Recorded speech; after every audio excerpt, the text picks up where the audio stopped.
Hey, muy buenas noches, everyone. I hope everybody's doing well, blessed, and enjoying family.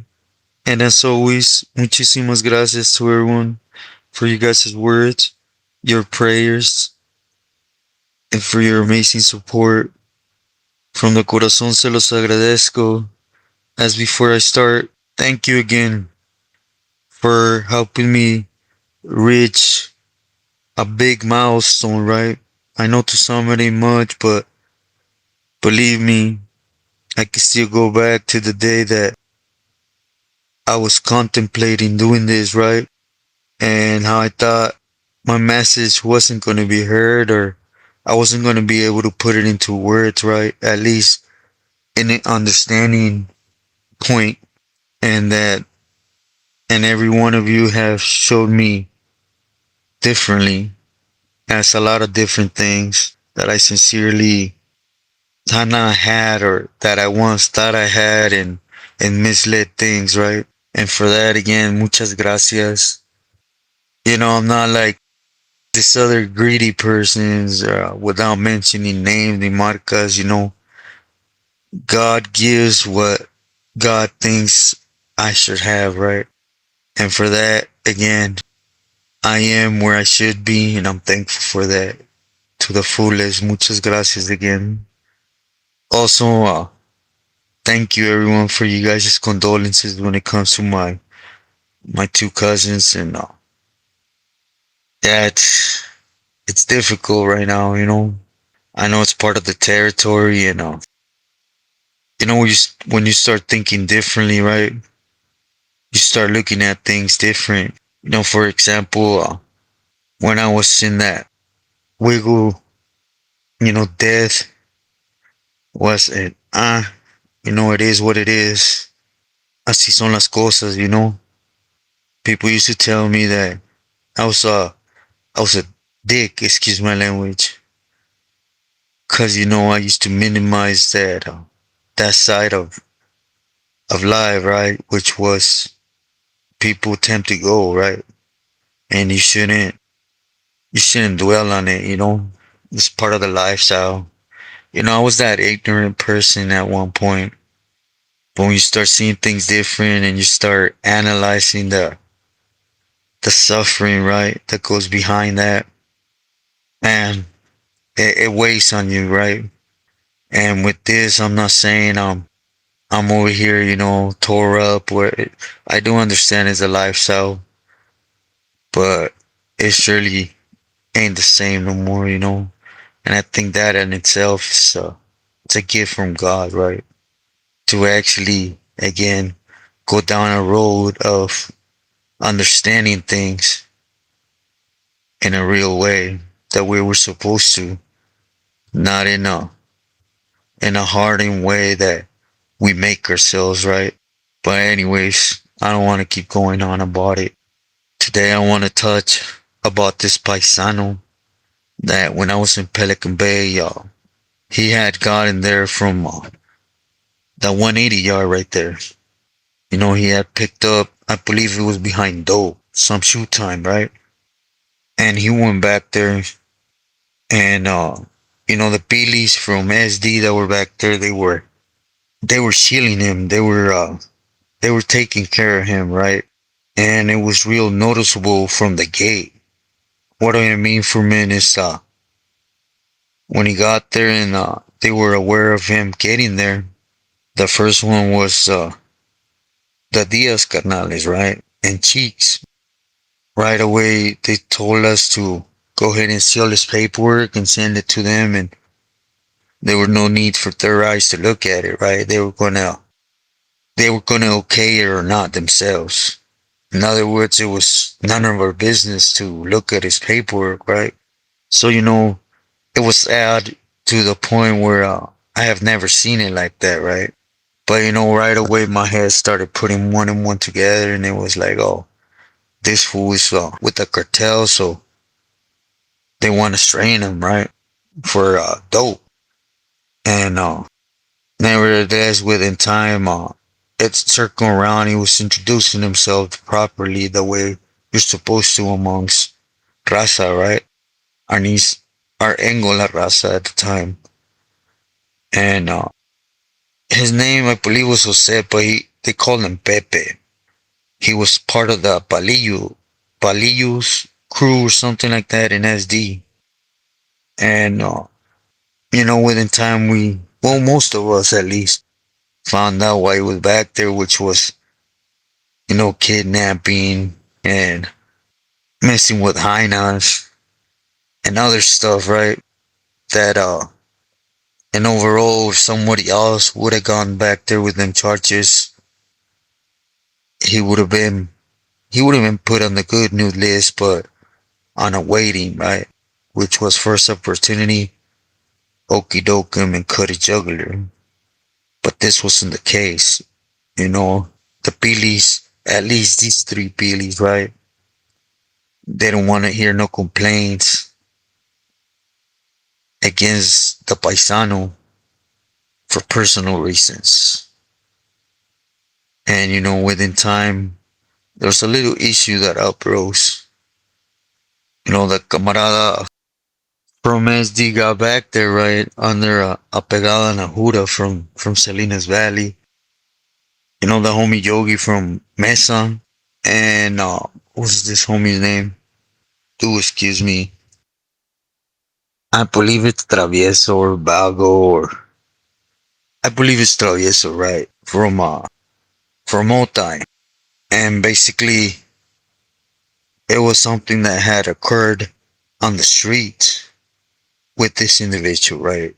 Specifically this individual Pepe, which was he took part of him hiring a camarada from San Isidro that was in that wiggle room with him. I believe it was Weasel or Wino from San Isidro. Anyways, he was going back and forth, and there was an encargo, right? That the palillos ordered a camarada, and that once it hit on this side, right, that they were gonna, dando y dando type of thing. But when he turned him in, it became, basically they clipped him and they were going to take him out. I don't really know a lot about these individuals, but, I know that was the stronghold. I know from that side of the border because I heard it from family, right? Which was, they were part of the aretes, and I know that one of the main fools got smoked by the aretes and they separated themselves, but they couldn't hang with them in TJ, so they crossed over to Chula Vista, Otay, all that little area, right? Logan Heights. And the reason I'm touching on it, not because you guys know I want to pinpoint on how favoritism works, how we or campoleros, we really have no type of weight, right, when it comes to these individuals. And anything that holds dope, excuse me, when you reach with dope, they're going to trump the value of a camarada, right? Those that do sacrifice and will stand on the line for them, right? To say it like that.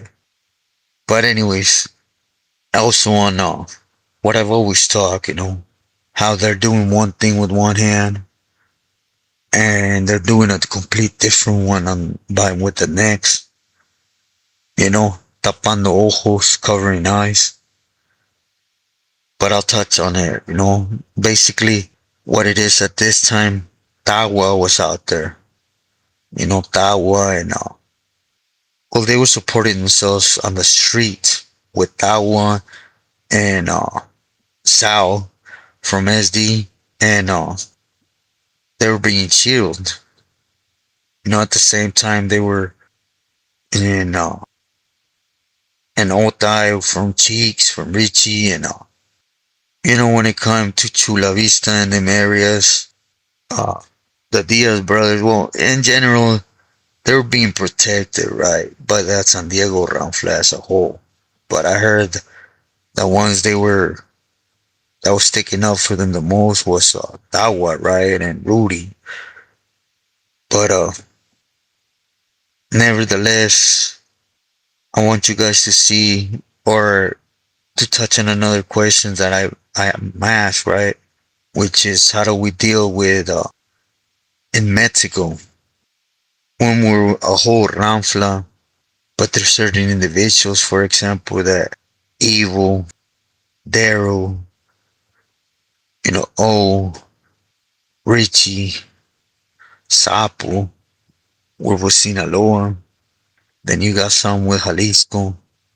Then you have the ones that can't see each other, right? Which is Tijuana and Sinaloa. And now there's some Pilis and Camaradas that are under them in TJ. And it's just that. There's no loyalty there. Basically, if they see you, they're gonna pick you up and take you, turn you into their bosses, because that's more important than whatever's going on across that border. Over here it ain't, no me anden con jueguitos, güeyes. Estás o no estás, y si no, tú bailas. It's that simple, right?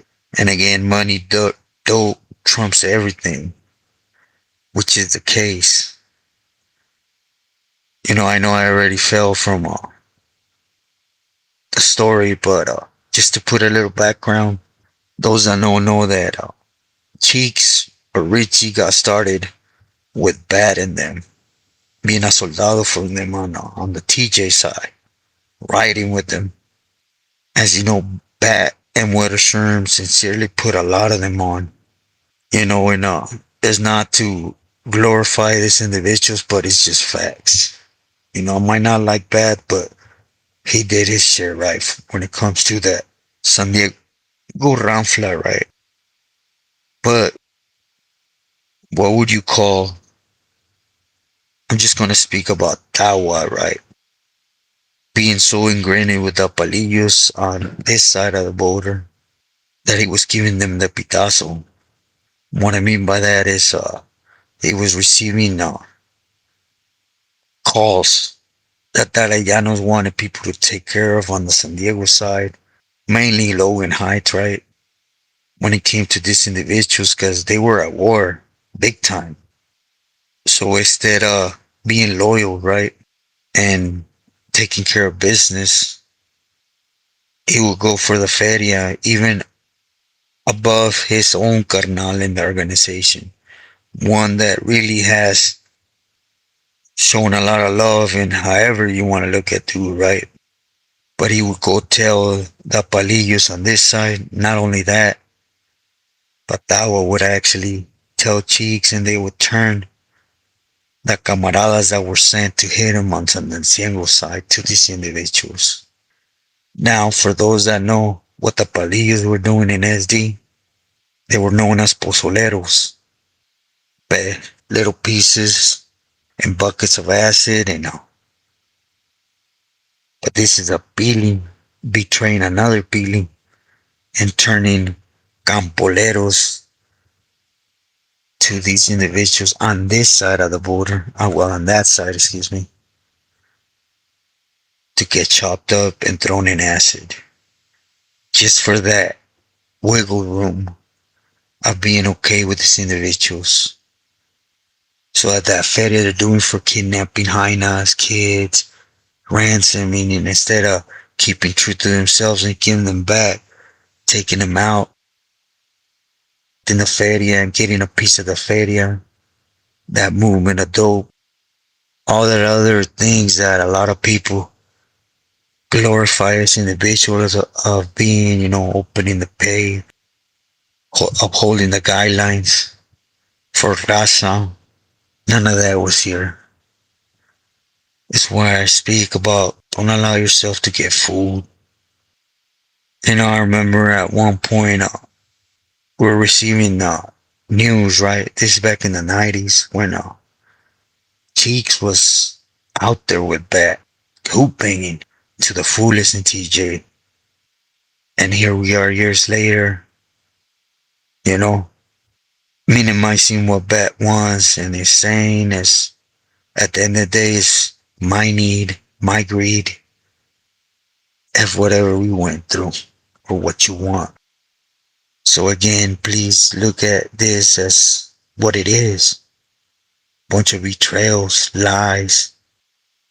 You know, I am going to speak about me. I gave my life and I don't regret it. Sorry I say it like that. I sat back there. I seen I had heartaches for things I did that I knew were wrong, but I lied to myself and I kept pushing.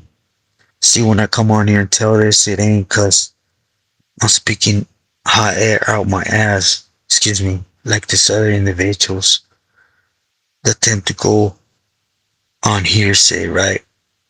But they never lived it. I was there. I went through the struggles as a campolero. Cause I was never nobody.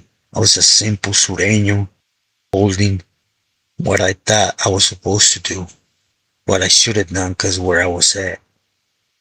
Again, it's not why I'm on here pushing for anybody to go out sideways, snitch, or nah, defend your neighborhood. That's a lovely thing, right? Hold values, but love yourself, love your family. This is all lies. And this is another point on what I always speak. What you do at one time, at one point, in one place, will never have a meaning in a different place with a different individual.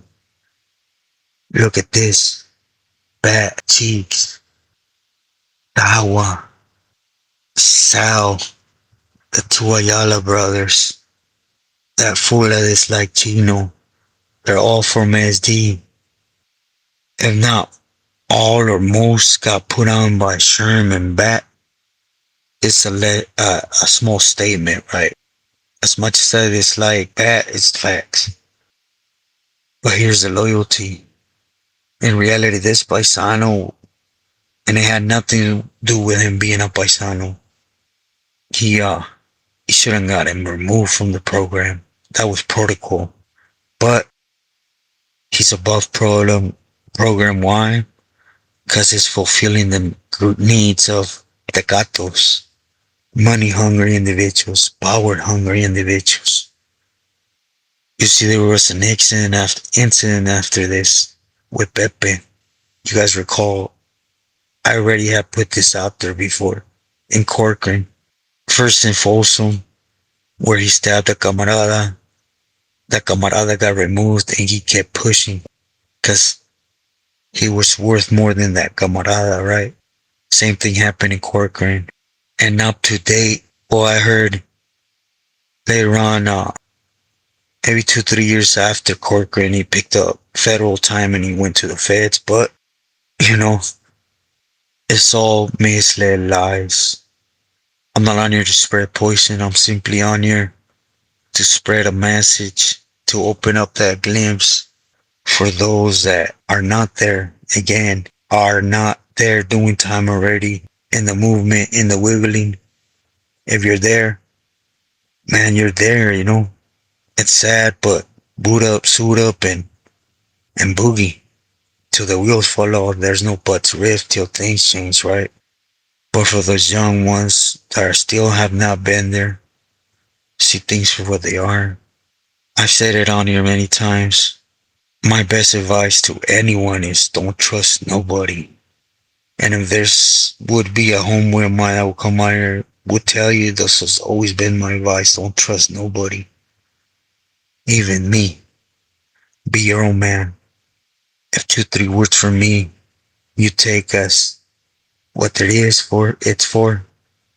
And 2-3 words from this individual and that individual. But from that, you're able to get a in look. And it's going to stop you to the point where I want to do my work, do my time, stay with the neighborhood. Let's throw a barbecue, couple chelas, cada quien a su casa y familia. Again, I'm not on here for that weenie stuff, right?